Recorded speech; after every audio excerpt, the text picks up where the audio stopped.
Khalifa Sall ak ñoom ñi waa CREI yi doon topp ak yooyu yëpp dafa volonté politique de poursuite mais attention fii buñ ko fàttee et c'est une manière pour moi-même de répondre à Malal tout à l'heure qui dit wooy li ñu seetlu léegi mooy dañuy banaliser la levée mais dafa war a banal député du nit député nit la bu ay nit tànn mais entre parenthèses chaque jour député violé code de la route dañ koy dóor kii bi wala nu mu tuddati contravention contravention bi dañ koy dóor wala day fay 6 000 wala du fay 6 000 day fay dañ koy daggal bindal ko dañ koy fay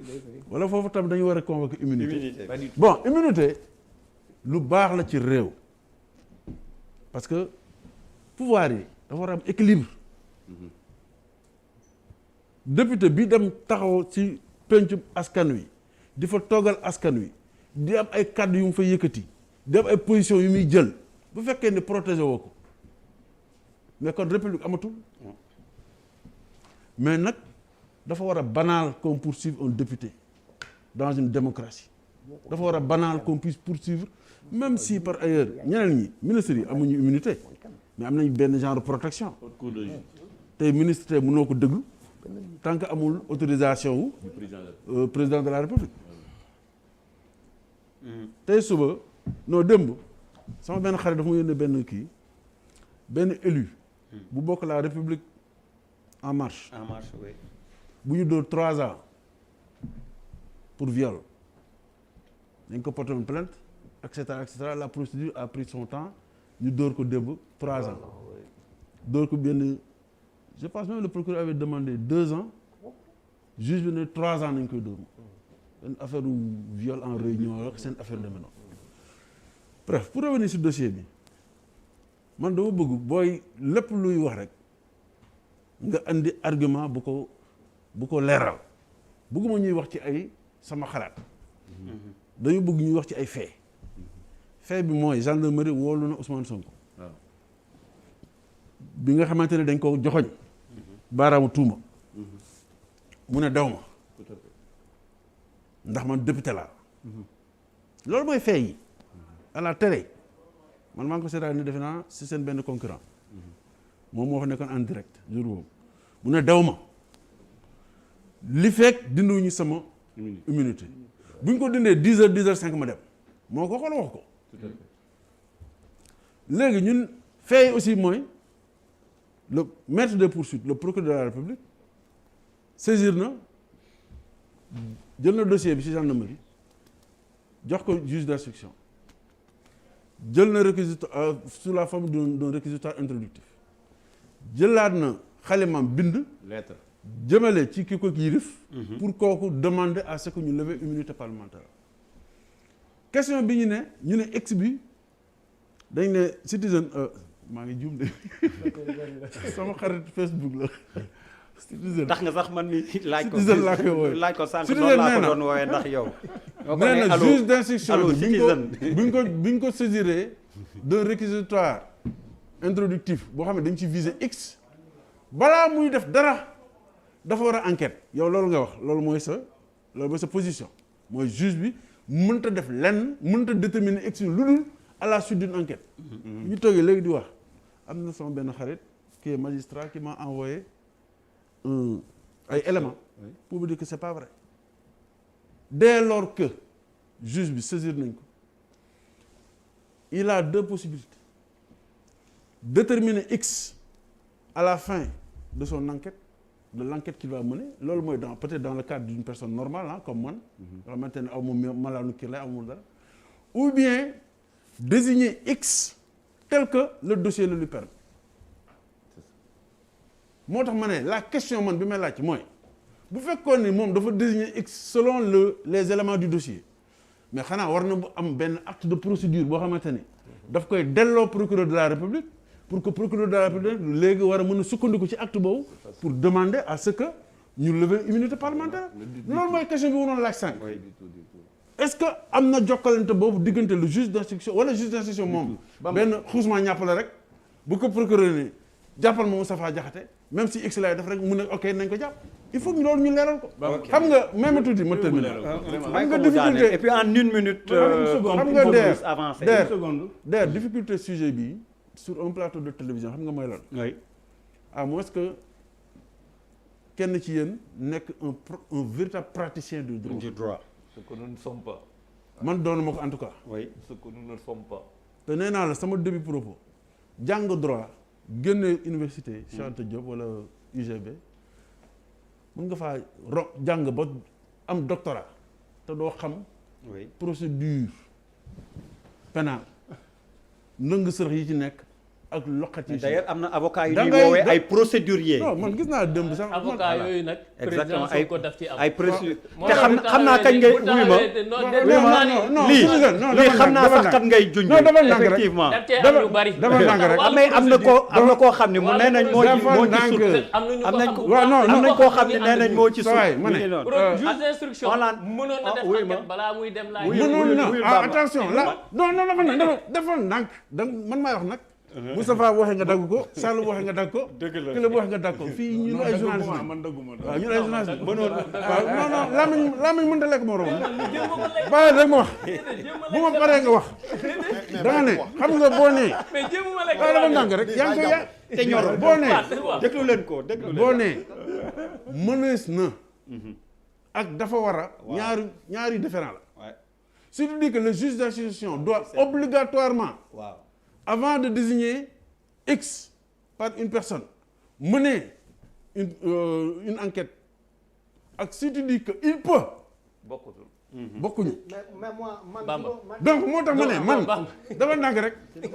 n'étant pas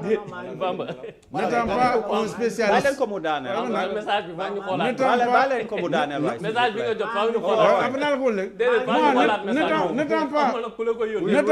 N'étant pas un juriste, wala un procédurier dama ne ñun li ñuy jàpp rek mooy fay ñun ci fay nañ mën a yem yow mi nga xamante ne da ngaa bokk ak ki ñu tuumaal bu la neexee nga interpréter fay. interpréter wu ma ay fay. merci dama gis ay fay. non teg ay bu la neexee nga interpréter ko interpréter wu ma ay fay. non si parce que non dafa nag xaaral ma wax la. déedéet xaaral ma wax la interpréter wu ma ay fay. waaw d'accord nekk ci biir. gis lu leer xam dafa ndànk rek da nga wax sànq xaaral mu xam nga da nga interpréter xam nga lu tax ma ne ko da nga interpréter xam man li ma def yow xamal li ngay def yow mais bul xam man li may def mais say kaddu la déedéet yow yaa ne yu mel ni bu amee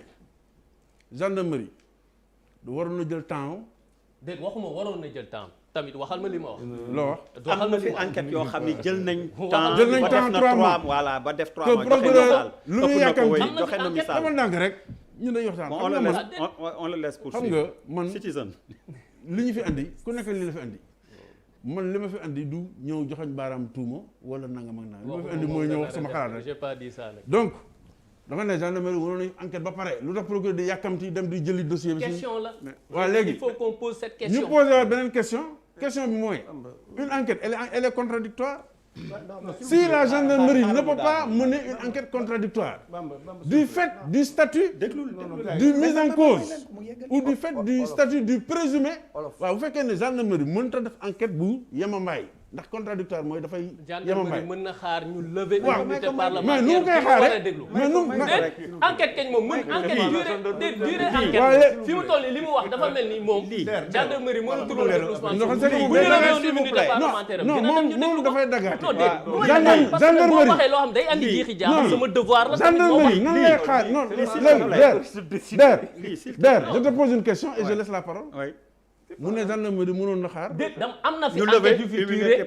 ay weer pourquoi ñu bëgg ko. léegi man benn question rek laa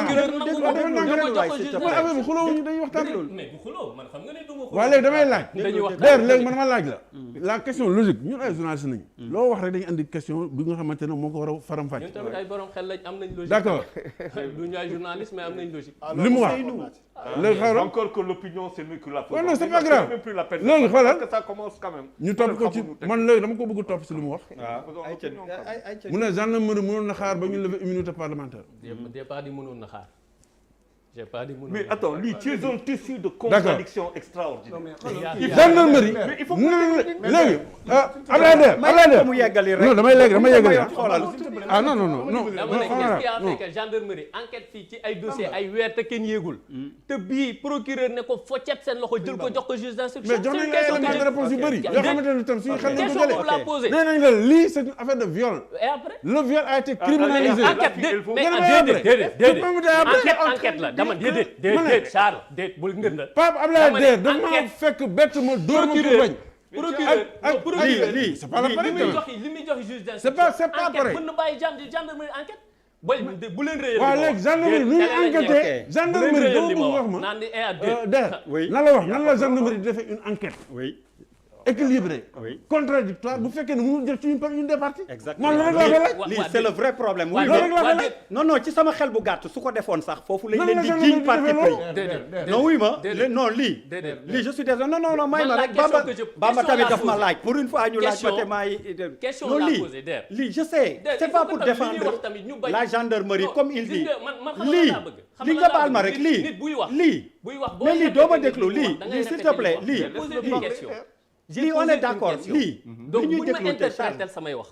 parce que interprétation ci samay kàddu mooy andi li Charles naroon def nii viol non déet gis nga da nga ne et après on a dit viol nga ne et après déedéet xaaral attention c'est quand même grave waaw xaaral moo tax ma ne la bu ko réel Charles voilà et après bi aussi non Charles bu ko réel bon il voulait dire comme d'autres enquêtes faut pas non je suis désolé les mots ont leur sens quand tu dis et après attends mais tamit mën nga ko interpréter jox ko benn sens mais foog ñu comprendre s'il te plaît man j'ai posé une question waaw j'ai posé une question lu xew